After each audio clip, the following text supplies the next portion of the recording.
కేసీఆర్ గారి ఆదేశాల మేరకు పల్లె ప్రగతి కింద ప్రతి నెల 275 కోట్ల రూపాయలు మేము గ్రామ పంచాయతీలకు ఇచ్చాం. పల్లె ప్రగతి ప్రారంభమైన తర్వాత 3,300 కోట్ల రూపాయలు 3,300 కోట్ల రూపాయలు మేము గ్రామ పంచాయతీలకు ఇచ్చాం.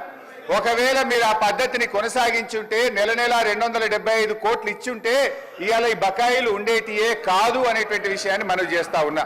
ఇవాళ కాంగ్రెస్ పార్టీ ఈ సర్పంచుల పాలిట పేద కాంట్రాక్టర్లు ఎంపీటీసీలు జెడ్పీటీసీల పాలిట ఈ హస్తం గుర్తు భస్మాసుర హస్తమై కూర్చున్నది.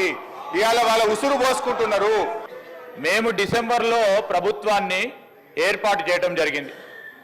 ఫిబ్రవరి మాసంలో సర్పంచుల పదవీ కాలం పూర్తయింది. ఒకవేళ ఉన్నా ఒక నెల కాల సంబంధించిన బకాయిలు ఉంటుండే. ఆయనేమో ఒక పక్షాన 270 కోట్ల రూపాయలు ప్రతి నెల ఇచ్చాము అని చెప్పినప్పుడు బకాయిలు ఎక్కడికి అధ్యక్ష? ఎక్కడైనా తీసుకొచ్చి పెట్టుకున్నారు అధ్యక్ష? ఈరోజు వారి ప్రభుత్వ హయాంలో సర్పంచులు ఉప సర్పంచులు ఆత్మహత్య చేసుకున్నారు. వారు సమాధానం చెప్పాలా?